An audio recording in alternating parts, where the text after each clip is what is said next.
Hi everybody. So my next, it's not a poem, it's a children's story, and it was actually not my idea. I used to tell a lot of bedtime stories and poems to my children, obviously read them all my work, and I was putting my 5-year-old to bed one day and she asked why can't she write a story. So I sat in bed with her and she gave me all her ideas and she discussed with me what what we like in this poem. So we wanted it to be about animals, we wanted it to be about mummies, and we wanted to exclude spiders. The minute I mentioned a spider in the poem, that was it. She was out of bed. Mummy, no. So yeah, my schmumpy. Actually, this is her poem because she actually wrote it. I put the words together and composed it, but I can't take credit for this poem. It's a little bit of a long story because it's not obviously a poem, it's more of a children's story. But I hope you enjoy it and I hope you find it just as amusing as I did at the time. And yes, all royalties obviously will go to Schmumpy for this one. So this one is called Annimumal. I might make a few mistakes because it is a long poem, so you must forgive me because reading my writing is horrendous. Like, terrible, terrible writing. Spelling's all right now. So it's called Annimumal. Right. So enjoy. Hope you've got a cup of tea ready. So, once upon a time there was an Annimumal, different to the rest.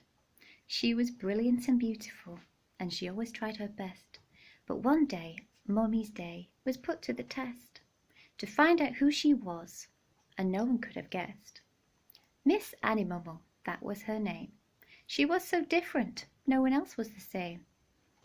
She hopped around so happy, just playing a mummy's game. She was so furry and lovely, and ever so tame. She embarked on a journey with new people to meet. She hopped down the garden and jumped into the street. She was happy in motion and with her big feet, always causing commotion to look for a treat. Annimumal was lonely, and with her brown fur, she dashed through the desert with the tumbleweeds there. She wanted to know if the people did care to know who she was, but they just looked and stared.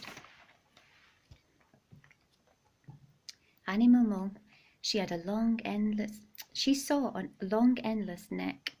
A giant in the desert, I'm afraid, what the heck? I am so small with no height at all, and you are so tall and higher than a wall. Gertie Giraffe says, you make me laugh. Why are you here invading my path? I am an Annimumal, my destiny's due. I am your friend, you see, but I don't look like you. How can I tell what animal I am? I don't growl like a bear or look like a lamb. All I know is I've got 2 big feet, with my hands in my pockets as I hop down the street. How can I tell you if I don't know what's true? Could I grow a neck and do what you do? Gertie says, I am a giraffe, and I love to stretch and chew. I have a slinky neck, but I haven't got a clue. Maybe the Queen of Monkeys, she may know what to do. You're a funny Annimumal, perhaps she could tell you. Annimumal walked as she felt so sad and small. She thought, the Queen of Monkeys, she must know it all. As the Queen, she must know who I am, and what my place would be, because I have wandered over land and sand, and now the hills and sea. The Queen of Monkeys, high up in her tree. Could we have a chat, please, your Royal Majesty? The Monkey Queen swings near and far. She sees the paws placed in your pockets, but we don't know what you are. Maybe wise old Owl would let you know your kind, but Mr. True comes out at night and he's very hard to find. His head rotates like spinning wheel and eyes stare in his tree, but if you use this whistle, then an owl man you will see. Mr. True, I'm sure he'd tell you what kind of animal should know. We will send you on your journey, and I guess you'd better go. Annimumal could see and hear the rustling as she jumped over land and sea. I don't know what's going on, but who's that following me? Annimumal went in search of Mr. True. Maybe he's just hiding, feeling just as scared as you. Just then, staring through the bushes, two bright eyes so wide twirled in her direction, and Annimumal she was spied. What do you want with Mr. True? His wings descending down, two eyes like blinding headlights, with his claws cascading around. Please don't eat the fur of me. I am not good to chew.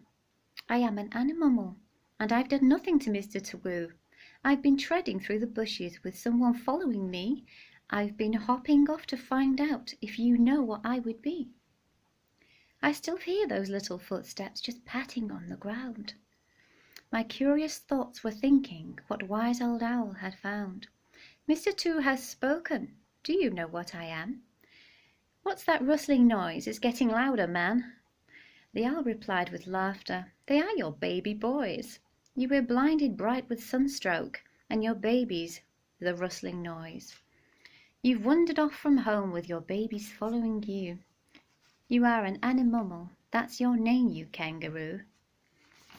With all the sunshine on your head, you haven't got a clue. But your name is Annimumal, and you are a mummy kangaroo. You have a lot to learn on every track and turn. Your babies followed you because you are their mummy, and they didn't know what to do. Your babies thought it's funny. Don't forget you was a mummy when you hopped down the busy street looking for a little treat. Your babies wanted their pocket and to hold your picture in their locket. Just then the babies jumped out like two little cheeky boys about. We've been playing hide and sneak because we haven't any toys, and we are very cheeky little boys. So now we have the answer. You are not just anyone. You are our annimumal, and such a lovely mum. Put your babies in your pocket so they don't feel all alone. Make sure that you lock it so they don't stray far from home. We love your little kangaroos, just cuddle them so tight. Remember Annimumal and just kiss your babes good night.